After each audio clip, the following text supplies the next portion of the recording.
कि आतिशी कह रही है मुझे डोनेशन 40 लाख रुपए की ज़रूरत है। मैं तो ज़्यादा समाचार सुनती नहीं हूँ, कम ही सुनती हूँ, इसलिए मेरे को उस दिन मैंने ये सुना कि आतिशी जी कह रही हैं कि मुझे 10-10 रुपये सब डोनेशन दो। भैया तू 10-10 रुपये डोनेशन मांग रही है तो तू 2100 रुपये कहाँ से देगी, इसका जवाब चाहिए।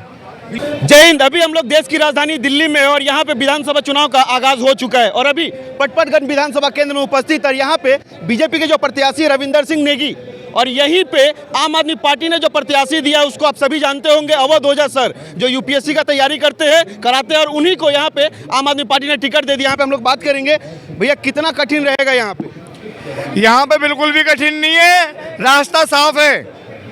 ये जो भेड़िए हैं, राजनीतिक भेड़िया केजरीवाल जैसे, ये सीट को छोड़कर पहले ही भाग चुका है।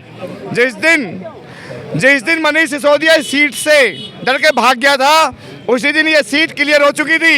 ये अवध ओझा का जो बोझा है, यहाँ की जनता झेल नहीं पाएगी इस अवध ओझा को, क्योंकि इन्होंने और इनकी सरकार ने दिल्ली के लिए कोई काम ही नहीं किया।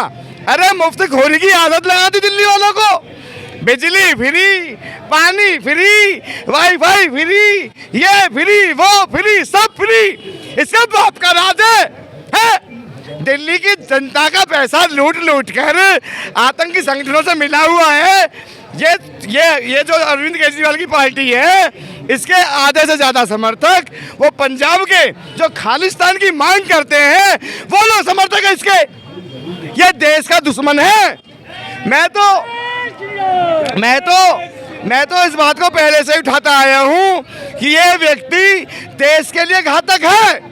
ये वो व्यक्ति है, जब देश के अंदर राम मंदिर की बात चल रही थी और सुप्रीम कोर्ट ने फैसला दिया था कि विवादित जगह पर भगवान श्री राम का भव्य मंदिर बनेगा, इस व्यक्ति के पेट में दर्द हो रहा था। इस व्यक्ति के नेता का कहना था, मनीष सिसोदिया का, कि वहां पर यूनिवर्सिटी बना दो। अरे भाइयों बहनों सुनो, जिस राम मंदिर के ऊपर लाखों लोगों ने खून बहा दिया, लाखों लोगों की निर्मम हत्याएं कर दी गई, वहाँ कार सेवकों पर गोलियां चला दी गई, ऐसे राम मंदिर को छोड़कर क्या आप चाहते हैं कि वहाँ पे कोई यूनिवर्सिटी बने? क्या ऐसे देश के दुश्मन को तुम्हारे दिल में कोई जगह है क्या?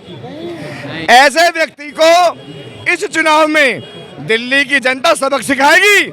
और अरविंद केजरीवाल जी, मैं दावे के साथ कहता हूं कि भारतीय जनता पार्टी इस बार पूर्ण बहुमत से अपनी सरकार बनाएगी और तुम जैसे जो लोग जो मुफ्त में सारी सुविधाएं बांट रहे हो और दिल्ली की जनता को लाचार बना रहे हो, ये जनता तुम्हारी भीख नहीं लेगी।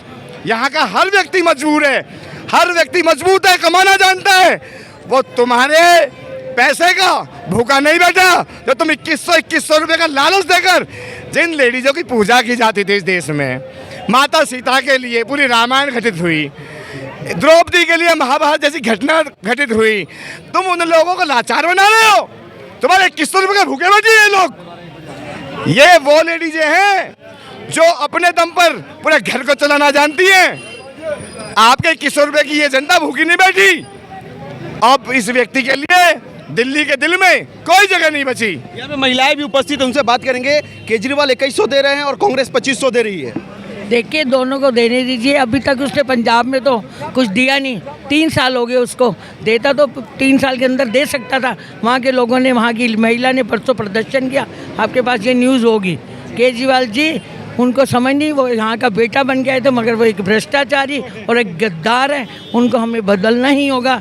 हर लेडीज़ के मन में ये है कि ऐसे गलत बंदे को करके झूठ बोल के, अभी भी हमने लोग हम पूछते हैं हमारे से, उन्होंने कहा ये फ्रॉड है, झूठा है। 2100 रुपये का झूठा लालच दे रहा है सिर्फ वोट लेने के लिए। उसके बाद ये सो जाता है। परिवर्तन होगा दिल्ली में? बिल्कुल 100% परिवर्तन होगा और जनता देख रही है। ये देखिए मनीष सिसोदिया जी अगर ठीक होते तो क्यों भाग के गए हैं, क्यों मुँह छुपा के गए हैं? उनको आमने सामने की लड़ाई लड़नी चाहिए थी, जनता को जवाब देना चाहिए था, अपने कामों का जवाब देना चाहिए था। अच्छा, महिला आप भी हैं, 2100 रुपया केजरीवाल देंगे, 2500 कांग्रेस, क्या बोलिए? मैं तो एक ही बात बोलूँगी। अभी मैंने बीच में समाचार में देखा था, सुना था कि आतिशी कह रही है मुझे डोनेशन 40 लाख रुपए की ज़रूरत है। मैं तो ज़्यादा समाचार सुनती नहीं हूँ, कम ही सुनती हूँ, इसलिए मेरे को उस दिन मैंने ये सुना कि आतिशी जी कह रही हैं कि मुझे 10-10 रुपये सब डोनेशन दो। भैया तू 10-10 रुपये डोनेशन मांग रही है तो तू 2100 रुपये कहाँ से देगी, इसका जवाब चाहिए। भैया एक बात है, केजरीवाल ने पीएम को चिट्ठी लिखा कि हम लोगों ने तो दिल्ली में बस सेवा महिलाओं के लिए मुफ्त कर दी, अब छात्रों के लिए मुफ्त करेंगे, तो मेट्रो में भी छात्रों को छूट मिलनी चाहिए। बस अब वो हमारी भाजपा की नीतियों को कॉपी करता है। ये कहीं से उसको सूचना मिली है कि भाई इस तरह की कोई जनकारी नीति जो है भाजपा लाने वाली है, तो इसको कवर करने के लिए और अपना नाम देने के लिए उसने ये छलावा किया।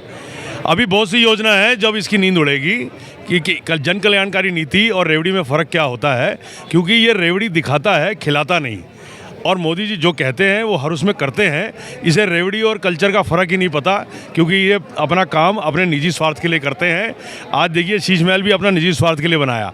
अपने आप को एक प्रधानमंत्री से कंपेयर करते हैं कि उनका राजमहल कैसा है। अरे उनके ऊपर तो सिक्योरिटी भी है, उनको न्यूक्लियर वेपन की सिक्योरिटी भी मिलती है। उन्होंने पूरे देश में आज 22 देशों ने उनको सम्मान दिया। ये अपने आप को कहाँ एक प्रधानमंत्री से कंपेयर कर रहा है। ना इन्हें राजनीति का कुछ पता, ना इन्हें जनता के बारे में कुछ सोचना है। इन्होंने सिर्फ और सिर्फ अपनी खिचड़ी पकानी है। आज इनका नर्वस सिस्टम डाउन हो चुका है। अब ये ऊट-पटांग बातें करेंगे, कभी कोई बात करते हैं, कभी कोई बात करते हैं। सिर्फ बहानेबाजी है, काम इनके पास कोई विजन नहीं है। अच्छा, दिल्ली के जो पूर्व उप मुख्यमंत्री थे वो ये सीट को क्यों छोड़े, क्या लगता है? Non performance. भाई साहब, बच्चा रिजल्ट लेने स्कूल में क्यों नहीं जाता? ना माँ बाप को जाने देता है, पता है कि फेल है। होऊंगा तो वहाँ जाके टीचर भी रिजल्ट नहीं देगी, पता था कि जनता मेरे कपड़े फाड़ेगी, इसीलिए यहाँ से भागे। और भागने का कारण अपने आप ही यही दिखाता है कि उन्होंने जो शराब नीति बनाई और यहाँ पे लोगों के साथ मिले नहीं। आज 10 साल जिसको आशीर्वाद जनता देती है वो अपने क्षेत्र में रहता है या एक कोठी में रहता है। ना आज तक आए, ना उन्होंने कोई परफॉर्मेंस करी। उन्हें पता था मैं हार रहा हूँ। ये भी सुनने में आया कि उन्होंने तो 200 करोड़ लगाने तक की बात कर दी थी, फिर भी जनता ने कहा, उनको पता लगा, सर्वे कराया कि वो सीट हार रहे हैं। चलिए, अनुरोध रहेगा, कैंडिडेट बार बार कहना चाहते हैं, चाहे किसी भी राज्य में इलेक्शन हो, विधानसभा हो या लोकसभा हो, कैंडिडेट उसी को चुनिए जो आधी रात को भी आपके समस्या में आपके साथ खड़ा हो, ना कि अपने एसी कमरे में हो और आप परेशानियों से जूझ रहे हो। जय हिंद।